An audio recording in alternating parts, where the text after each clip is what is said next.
Hello students, let's start our chapter number 4 that is heat. तो heat होता क्या है? हीट को हिंदी में बोलते हैं हम ऊष्मा।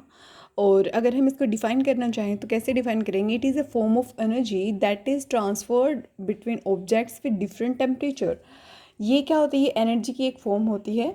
और ये इसकी ख़ास बात ये होती है कि जो डिफरेंट टेम्परेचर क्या होता है, हॉटर टू कोल्डर बेसिकली उसके अंदर ट्रांसफ़र होती है। इसकी एक ख़ास बात होती है, तो इसको हम बोलते हैं हीट। लेकिन इसके बारे में हम और डिटेल में जानेंगे कि टेम्परेचर क्या होता है, ठीक है। और इसकी इस प्रॉपर्टी के बारे में भी जानेंगे कि किस तरीके से डिफरेंट टेम्परेचर की वजह से हीट ट्रांसफ़र होती है from one object to another, ठीक है। और जो इस चैप्टर में हम जानने वाले हैं that is why particular type of clothes are suitable for particular season. कि क्यों हम गर्मियों के अंदर कॉटन क्लॉथ्स पहनते हैं, सर्दियों के अंदर वुलन क्लॉथ्स पहनते हैं, ठीक है। हम कैसे जानेंगे कि कोई भी ऑब्जेक्ट है वो गर्म है या ठंडा है, ठीक है। और कितना गर्म कितना ठंडा है ये भी कैसे जानेंगे, ठीक है। तो ये देखो, ये एक एक्टिविटी दी गई है कि कुछ एक आइटम्स के नाम दिए हैं और आपको you have to get to know how whether the object is cold और वार्म, ठीक है। तो क्या करते हैं, बहुत यूजुअली तो हम क्या करते हैं, टच से हमें पता चल जाता है अगर हम किसी ऑब्जेक्ट को टच करते हैं कि ये ठंडा है गर्म है। लेकिन इसके लिए एक एक्टिविटी दी गई है। जैसे कि क्या किया है, ये हमने 3 बीकर लिए हैं। ऑब्जेक्ट जो बीकर नंबर ए है उसके अंदर हमने गर्म पानी लिया है, बी में ठंडा लिया है और सी में लूकवार्म मतलब गुनगुना पानी लिया है। मतलब इन दोनों का मिक्स, आधा ये और आधा ये, तो the result will be Luke warm water, ठीक है। गुनगुना पानी बनेगा। तो ए में गर्म, बी में ठंडा और सी में गुनगुना। तो हम अपना लेफ़्ट हैंड डालते हैं ए के अंदर और राइट हैंड डालते हैं बी के अंदर और हम 2-3 मिनट तक उसको रखते हैं। फिर हम क्या करेंगे, जब सी के अंदर दोनों हाथ डालेंगे तो दोनों हैंड जो है वो अलग सेंस करेंगे। मतलब जो जो ए के अंदर हमने डाला था उससे लगेगा कि ये पानी ठंडा है, लेकिन बी वाले को लगेगा कि ये पानी गर्म है। इसका मतलब क्या हुआ? इसका मतलब ये हुआ कि हम मतलब सेंस ऑफ टच के ऊपर हम भरोसा ही नहीं कर सकते हैं, ठीक है। क्योंकि सेम पानी है, एक हाथ को ठंडा लग रहा है दूसरे हाथ को गर्म लग रहा है, ठीक है। तो इसका मतलब क्या हुआ कि we cannot always rely on a sense of touch, ठीक है। तो फिर हमें कैसे पता चलेगा कि कोई ऑब्जेक्ट ठंडा है गर्म है? तो उसका जो एक ऑफिशियल तरीका है that is to know about its temperature, कि उसका टेम्परेचर कितना है। तो मेजर ऑफ हॉटनेस और कोल्डनेस ऑफ एन ऑब्जेक्ट, कि कोई भी ऑब्जेक्ट ठंडा है गर्म है, वो कौन बताएगा? उसका टेम्परेचर।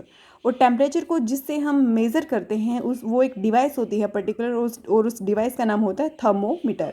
थर्म वर्ड का मतलब होता है हीट, मीटर मतलब जो मेज़र करता है।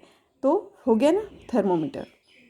अब मेजरिंग टेम्परेचर, टेम्परेचर को मेज़र करने के लिए याद करो, जब भी आप बीमार हो जाते हो तो आपने इस तरीके का थर्मोमीटर देखा होगा, ठीक है। वो आपके मुंह में दिया जाता है और उससे देखा जाता है कि भाई कितना है बॉडी टेम्परेचर, और उससे आपकी बुखार का मेज़रमेंट होता है। तो देखो, इस ये जो थर्मोमीटर है इसका नाम है clinical thermometer, and this is a thermometer that measures a body temperature. सिर्फ इसका इस्तेमाल होता है बॉडी टेम्परेचर को मेज़र करने के लिए, ऐसे नहीं कि कुछ भी मेज़र हम कर रहे हैं, ठीक है। तो इसके अगर हम स्ट्रक्चर की बात करें तो ये कैसा होता है, एक long narrow uniform glass tube होती है और इसके एक एंड पर क्या होता है, बल्ब होता है। और इसके अंदर क्या होता है, मरकरी। मरकरी क्या है, जितनी भी मेटल्स होती हैं, आयरन है, आयरन कोबाल्ट निकल, ठीक है, ये सब क्या है, these are very good conductor of heat and electricity also. तो ये जो बात अभी मैंने बोली है इसको हम पूरा डिटेल में पढ़ेंगे। अभी फ़िलहाल आप ये समझ लो कि इसके अंदर होती है मरकरी, और मरकरी को जैसे ही हीट मिलती है ना तो वो क्या करती है, ऊपर की तरफ उठती है। ये जो एक लॉन्ग ट्यूब होती है, नैरो ट्यूब, एक थ्रेड लाइक स्ट्रक्चर होता है, उसमें ये ऊपर की तरफ उठेगी, ठीक है। और उससे हमें पता चलेगा कि हमारे टेम्परेचर कितना है। तो यूजुअली जो हमारे टेम्परेचर रहता है वो रहता है 37 डिग्री सेल्सियस, ठीक है। अगर हम फ़ारेनहाइट में बात करें तो यहाँ पर दो स्केल्स होते हैं। ऊपर वाला स्केल जो है वो डिग्री सेल्सियस में होता है, ठीक है, डिग्री सेल्सियस। और नीचे वाला है जो वो फ़ारेनहाइट में होता है। तो फ़ारेनहाइट में हमारे टेम्परेचर अलग होता है और डिग्री सेल्सियस में क्या होता है, अलग होता है, ठीक है। तो इससे हमें पता चलता है, अगर हम फ़ारेनहाइट में बात करें तो अराउंड 98.2 के करीब होता है हमारा बॉडी टेम्परेचर इन फ़ारेनहाइट। तो ये इसका स्ट्रक्चर है कि किस तरीके से दिखता है हमारा क्लिनिकल थर्मोमीटर।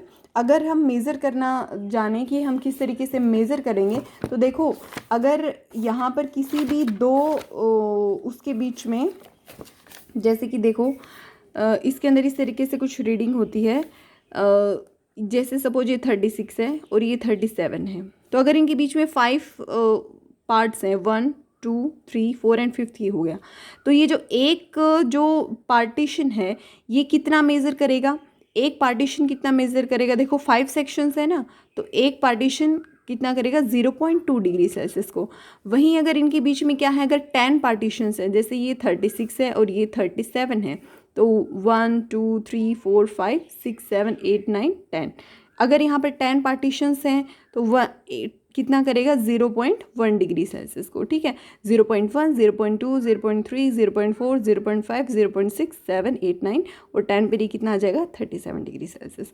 तो इस तरीके से हम मेज़र कर सकते हैं कि ये किसके ऊपर डिपेंड करता है कि इनके बीच में पार्टीशन कैसे हुआ है, ठीक है। जो हमारे नॉर्मल बॉडी टेम्परेचर है वो I have already told you 37 degree Celsius रहता है। यहाँ से 1 नंबर का क्वेश्चन आपका आ जाता है। ये कौन कौन सी हमें ध्यान रखना चाहिए, कौन कौन से प्रिकॉशंस हमें लेने चाहिए जब हम यूज़ करते हैं, तो थर्मोमीटर जो है वो वॉश किया हुआ होना चाहिए, ठीक है। आजकल कोरोना चल रहा है, बहुत ज़्यादा जो है इसका इस्तेमाल हो रहा है, लोग बीमार पड़ रहे हैं, तो यहाँ क्या होता है थर्मोमीटर इस्तेमाल करते जैसे घर में ही है, तो उसको प्रॉपरली वॉश करके सैनिटाइज करके तभी दूसरे के मुंह में दिया जाना चाहिए, ठीक है। सेकंड इज़ हमेशा हम ये चेक करें कि 35 डिग्री से नीचे ही हो, क्योंकि ये कई बार नीचे नहीं होता है। वो नीचे क्यों नहीं होता है वो भी हम आगे स्टडी करेंगे। और हमें जो है बिल्कुल मतलब ढंग से मेज़रमेंट करनी चाहिए, उसको ध्यान से हैंडल करना चाहिए, क्योंकि ये कांच का होता है। और दूसरा जो मरकरी है वो टॉक्सिक जहरीला भी होता है, ठीक है। तो बहुत ध्यान से, अगर ये गिर जाएगा हमसे तो मरकरी जो है वो फैल जाएगा, और मरकरी फिर वो क्या है अगेन टॉक्सिक होता है, ठीक है। अगर हम इसकी रेंज की बात करें कहाँ से कहाँ तक होती है, तो इसकी 35 to 42 डिग्री सेल्सियस तक इसकी रेंज होती है, ठीक है। दूसरी बात और इम्पॉर्टेंट बात ये कि कभी भी क्लिनिकल थर्मोमीटर का इस्तेमाल ऐसे नहीं कि हम कुछ भी, जैसे कि चाय है तो चाय के अंदर डाल दिया, चलो हम देखते हैं इसका टेम्परेचर कितना है, ऐसा नहीं करना चाहिए। क्योंकि इससे क्या हो जाएगा, क्योंकि उसका जो टेम्परेचर है वो, इसकी रेंज तो 42 डिग्री सेल्सियस है, लेकिन हो सकता है वो ज़्यादा गर्म हो, तो इससे क्या हो जाएगा, वो थर्मोमीटर ब्रेक हो जाएगा, टूट जाएगा। तो हमें कभी भी ऐसा नहीं करना चाहिए। ऐसा करने के लिए हमारे पास अलग से एक थर्मोमीटर है, दैट इज़ लेबोरेटरी थर्मोमीटर, ठीक है। ये इस तरीके से दिखता है as compare to clinical thermometer. ये थोड़ा सा बड़ा होता है, लंबा होता है, और लंबा इसलिए होता है क्योंकि इसकी रेंज ज़्यादा होती है। इसकी रेंज होती है -10 degree celsius to 110 degree celsius, ठीक है। एक और मैक्सिमम मिनिमम थर्मोमीटर होता है जो कि टेम्परेचर को मेज़र करने के लिए इस्तेमाल कर, जैसे कि आप टीवी देखते हो, न्यूज़ देखते हो, तो वहाँ पर बताते हैं ना कि इस जगह का मैक्सिमम टेम्परेचर इतना रहा, मिनिमम टेम्परेचर इतना रहा। तो कैसे मेज़र किया जाता है, वो इसी से, मैक्सिमम मिनिमम थर्मोमीटर से, ठीक है। अच्छा, ये यहाँ पर जो है एक एक्टिविटी दिखाएगी कि किस तरीके से हम, जैसे दिस इज़ वाटर और ये थोड़ा गर्म है, कोई भी चीज़ हो, लिक्विड हो, तो हम उसको मेज़र करते हैं। तो इसके अंदर भी सेम वो है, इसके अंदर भी क्या होता है, मर्करी लेवल ऊपर चढ़ता है और फिर उसके बाद में हम देख सकते हैं कि कितना गर्म है, ठीक है। तो इसके अंदर भी कुछ प्रिकॉशंस हमें ध्यान रखनी चाहिए कि हम बिल्कुल इसको सीधा पकड़ें और पूरा ये जो बल्ब है ये पूरा इमर्ज हो, पूरा डूबा हुआ हो लिक्विड के अंदर। ऐसे नहीं कि हाफ हमने डुबाया है, क्योंकि उससे प्रॉपर रीडिंग आएगी ही नहीं, ठीक है। तो और एकदम सीधा रखें, ऐसे नहीं कि हमने इसको टेढ़ा कर दिया, एकदम सीधा ऐसे अपराइट जो है रहे ये, तो उससे हमें पता चलेगा कि उसकी रीडिंग कितनी है। अच्छा, मैंने आपको बताया था कि किंक के बारे में मैंने आपको बताया था। देखो, जैसे ही हम क्या करते हैं, मेज़र करते हैं, फिर हम जैसे चाहे क्लिनिकल थर्मोमीटर का इस्तेमाल किया है या लेबोरेटरी थर्मोमीटर का इस्तेमाल किया है, तो हम लेकर आएंगे और फिर हम आराम से ऐसे देखते हैं। क्यों? क्योंकि वो तुरंत फॉल नहीं हो जाता है, वो तुरंत नीचे नहीं जाता। वो तुरंत नीचे इसलिए नहीं जाता क्योंकि यहाँ पर इसमें क्या होती है, किंक होती है नीचे। तो जब हम इसको झटका देते हैं ऐसे, तभी वो क्या जाता है, नीचे जाता है। अदरवाइज़ इसने बोला है ना कि थर्मोमीटर, क्लिनिकल थर्मोमीटर का इस्तेमाल करने से पहले आप ये श्योर करो कि ये जो है रीडिंग 35 डिग्री सेल्सियस से नीचे दिखा रहा है। तो नीचे दिखाने का मतलब यही है कि ये क्योंकि अगर हम ऐसे झटका नहीं देंगे तो ये मरकरी का लेवल जो है यहाँ से डाउन नहीं जाएगा, और नहीं जाएगा तो ऑब्वियसली सही रीडिंग नहीं दिखाएगा, ठीक है। ये है डिजिटल थर्मोमीटर, क्योंकि उसमें एक तो मतलब ये बताया था मैंने आपको, दो रीजंस है कि मरकरी जो है वो टॉक्सिक होती है। सेकंड जो है मेजरमेंट, इसमें देखो इसमें बिल्कुल डिजिटल ये जो होता है इसके अंदर ऐसे आ जाता है 37 पॉइंट समथिंग, ठीक है 38, तो ऐसे आ जाता है। तो ये कन्वीनियंट भी है और सेफ़ भी है, इस वजह से आजकल डिजिटल थर्मोमीटर का इस्तेमाल हो रहा है। इसके अंदर भी सेम बल्ब होता है, तरीका ये होता है बस ये डिजिटली दिखा देता है, ठीक है। नेक्स्ट जो हम पढ़ेंगे that is transfer of heat. जब मैंने आपको हीट की डेफिनेशन बताई थी तो उसमें मैंने आपको बताया था कि जो है एक सिस्टम या ऑब्जेक्ट जो है उसके अंदर ट्रांसफ़र होता है, transferred between objects with different temperature, अलग अलग टेम्परेचर जो हैं उससे हीट ट्रांसफ़र होती है। तो कहाँ से कहाँ ट्रांसफ़र होती है? Heat always flow from hotter object to a colder object, ठीक है। इसे आप ऐसे समझ सकते हो जैसे कि पानी है, तो पानी जो है हमेशा ऊंचाई से, जैसे एक पाइप है तो हमेशा ऊपर से नीचे की तरफ जाएगा, ठीक है। तो बिल्कुल सेम ये सिस्टम होता है हीट का। हीट जो फ्लो होती है वो हमेशा hotter object to colder object flow होती है। तो देखो इसके भी तीन तरीके हैं, हीट तीन तरीक़ों से फ्लो हो सकती है, कंडक्शन, कन्वेक्शन एंड रेडिएशन। तो कंडक्शन में क्या होता है, देखो इसके लिए एक एक्टिविटी दिखाई है, ये हमने एक मेटल की रोड ले ली है, ठीक है, और इसके ऊपर ये जो है वैक्स के हमने टुकड़े चिपका दिए हैं अलग अलग डिस्टेंसेस पर। इसके एक एंड को हम गर्म कर रहे हैं, तो कुछ देर बाद में क्या होगा, ये जो सबसे वेरी नियर वाला जो वैक्स का टुकड़ा है ये फॉल करेगा, उसके बाद दूसरा, फिर तीसरा, फिर चौथा और फिर पांचवा। तो इसका मतलब क्या हुआ, इसका मतलब ये हुआ कि ये जो मेटल रोड है वो गर्म होती जा रही है from the hotter end to the colder end, ठीक है। तो इसका मतलब ये हुआ कि ये गर्म हो गई, और ये जो जिस प्रोसेस से गर्म हुई है उसको हम बोलेंगे कंडक्शन। कंडक्शन में क्या हुआ, the process by which heat is transferred from the hotter end of the cold to the colder end of an object. Hotter end से कोल्डर एंड की तरफ गर्म हो जाना किसी भी चीज़ का, इसको हम क्या बोलेंगे, कंडक्शन, ठीक है। और जितनी भी मेटल्स होती हैं लगभग सभी जो हैं they are very good conductor. ये इस एक्टिविटी दिखाई है कि हमने अलग अलग टाइप के ऑब्जेक्ट्स लिए हैं ये देखने के लिए कि कौन से ऑब्जेक्ट में हीट ट्रांसफ़र हो रही है। जैसे कि हमने गर्म पानी ले लिया, इसके अंदर स्केल डाला है, पेंसिल डाली है, स्पून डाली है, तो कौन सा जो है वो गर्म होगा, कौन सा नहीं होगा। Would is not a good conductor of heat, ठीक है। Plastic is even though not a good conductor of heat, but metal it is made of stainless steel and it is a metal, और ये गर्म हो जाएगा, ठीक है। जैसे कि आप चाय का कप है, उसके अंदर अगर आप स्पून डाल रहे हो तो कुछ देर बाद में आप देखोगे स्पून गर्म हो जाती है, ठीक है। आपकी मम्मी ने एक्सपीरियंस किया होगा जब वो खाना बनाते हैं और अगर वो चम्मच जो है, जो जिस पैन में सब्जी बन रही है अगर उसी के अंदर छोड़ देते हैं तो उस जो चम्मच है वो गर्म हो जाती है, इतनी गर्म हो जाती है that you can not even touch it, है ना। तो these are the example of conduction. तो जो ऑब्जेक्ट बहुत अच्छे से कंडक्ट कर पाते हैं उनके अंदर से एक एंड से दूसरे एंड पर आराम से हीट ट्रांसफ़र हो जाती है, उसको हम बोलते हैं कंडक्टर। इसके एग्जांपल है सारे के सारे मेटल्स, चाहे वो एल्यूमिनियम हो, आयरन हो, कॉपर हो, चाहे मरकरी हो। मरकरी भी ऊपर क्यों जाता है, because it is a conductor, ठीक है। The material which do not allow the heat to pass through them easily, जो अपने अंदर से ईजिली नहीं पास होने देते हैं उसको हम बोलते हैं इंसुलेटर्स, ठीक है। और कुछ होते हैं पुअर कंडक्टर, जो मतलब ट्रांसफ़र तो होती है लेकिन उतने अच्छे से नहीं होती, जैसे कि वाटर और एयर है। तो गर्म तो ये भी होते हैं, तो ये कैसे गर्म होते हैं, इसके लिए एक एक्टिविटी दिखाई गई है, एक्टिविटी 4.8। तो इसके अंदर क्या है, हमने एक फ्लास्क लिया है और हमने पानी लिया है और इसके अंदर नीचे से हमने बर्नर ऑन कर दिया है ताकि ये गर्म हो जाए। इसके अंदर हमने एक डाला है पोटेशियम परमैंगनेट का टुकड़ा, ठीक है। ये इससे क्या होता है, पानी कलरफुल होगा। तो इससे होगा क्या कि पानी के अंदर जो भी मूवमेंट्स हो रहे हैं वो विजिबल हो जाएंगे, क्योंकि पानी का खुद का कोई कलर नहीं होता, इसलिए पानी ऊपर जा रहा है नीचे जा रहा है हमें पता ही नहीं चलेगा, इट इज़ यूनिफॉर्म एवरीवेयर।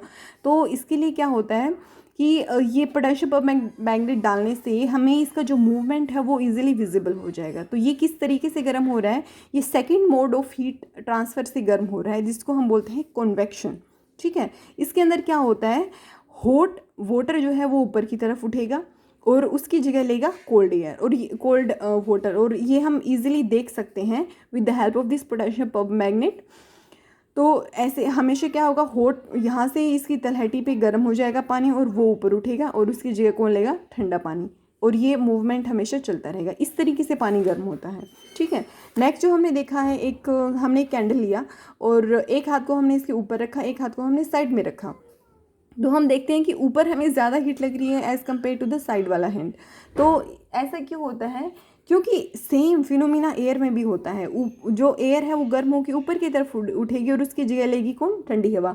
तो जो एयर ऊपर की तरफ उठ रही है गर्म होके, तो इसलिए हमें ये हाथ क्या लग रहा है, ज़्यादा इस हाथ पे ज़्यादा गर्मी लगेगी, ठीक है, लेकिन साइड में तो नहीं जा रही है ना एयर गर्म होके, तो इस वजह से साइड वाला जो हैंड है वो इतनी हीट नहीं फील करेगा जितनी ऊपर वाला हैंड कर रहा है। तो इसका मतलब ये हुआ कि एयर जो है, एयर के अंदर भी सेम तरीका कन्वेक्शन इस्तेमाल होता है। इसका मतलब water and air both follow convection mode of heat of transfer, ठीक है, ट्रांसफ़र ऑफ हीट, सॉरी, ठीक है। So next is sea breeze and land breeze. इसके अंदर क्या होता है, देखो डे टाइम में क्या होता है, हमें पता है पानी जो है जल्दी से ठंडा नहीं होता, ना ही जल्दी से गर्म होता है, it takes time as compare to land.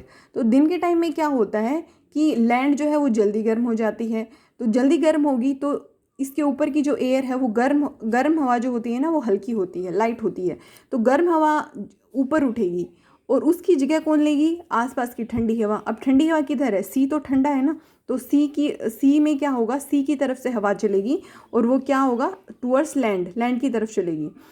तो इसी वजह से जो घर हैं उनकी खिड़कियाँ वगैरह वो किधर बनाई जाती हैं, सी को फेस करते हुए बनाई जाती हैं ताकि ठंडी हवा सी से आए। ऐसा होता है। हॉट एयर जो है फिर यहाँ से ठंडी हवा आएगी तो उसकी जगह कौन लेगा, गर्म हवा। तो ये पूरा सर्किल चलता रहता है, ठीक है। रात के टाइम में क्या होता है, रात के टाइम होता है बिल्कुल उसका उल्टा, लैंड जो है वो जल्दी ठंडी हो जाती है लेकिन सी जो है पूरे दिन भर में जाके अब गर्म हो गया है, तो यहाँ से गर्म हवा ऊपर उठेगी और उसकी जगह कौन लेगा, लैंड वाली ठंडी हवा। तो गर्म हवा इधर जाएगी और ठंडी हवा लैंड से इधर जाएगी, एकदम अपोजिट प्रोसेस होगा, ठीक है। तो इसको हम बोलते हैं सी ब्रीज। ब्रीज का मतलब क्या होता है, ठंडी हवा, तो समुद्र की तरफ से आने वाली ठंडी हवा, सी ब्रीज। और इसको हम क्या बोलेंगे, लैंड ब्रीज, लैंड की तरफ से आने वाली ठंडी हवा। ये किस समय होगा, रात में, और ये किस समय होगा, दिन में। Okay, next is radiation. अच्छा, हम जो है जैसे ही सन में जाते हैं हमें गर्मी लगती है, ठीक है, सर्दियों के टाइम में हम बाहर निकल जाते हैं ताकि हम सन की गर्मी को महसूस कर सकें, गर्मियों में हमें अच्छा नहीं लगता। तो देखो हमने दो मोड ऑफ ट्रांसफ़र पढ़े हैं। फर्स्ट इज़ कंडक्शन, जो कि उसके एक मीडियम चाहिए होता है और एक एंड पे गर्म होता है, दूसरे एंड पे पहुंच जाता है गर्मी। तो ऐसा तो है नहीं कि भाई सन और हमारे बीच में कोई रोड लगी है मेटल की, है ना, ऐसी कोई रोड तो है नहीं कि भाई यहाँ पर सन है और यहाँ पर हम हैं और ये गर्मी आ गई, ऐसा तो नहीं है।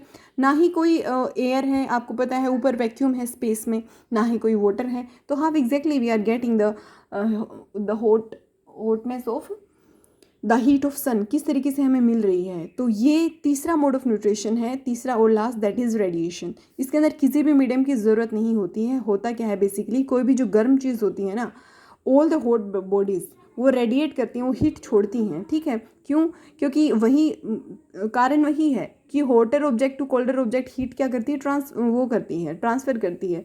तो हर जो गर्म चीज़ है वो अपनी गर्मी छोड़ेगी। आपने देखा होगा कि अगर आप कोई भी जैसे ऑब्जेक्ट है वो गर्म है, जैसे कि ठंड वो चल रही है, कुछ भी कोई भी मौसम हो, ठीक है, तो मान लो विंटर में ऑब्जर्व करना इजी है। तो आप दूध, आपकी मम्मा ने आपको दूध ला कर दिया, ठीक है, आपने कहा कि बहुत गर्म है, तो मम्मी बोलती हैं कि रख दो, थोड़ी देर में ठंडा हो जाएगा। तो कैसे ठंडा होता है वह, क्योंकि हमने पढ़ा है कि all the hot bodies radiate heat. गर्मी जो है वो धीरे धीरे रिलीज हो जाती है और थोड़ी देर बाद में वो क्या हो जाता है, ठंडा हो जाता है। Hotter object to colder object चली जाती है।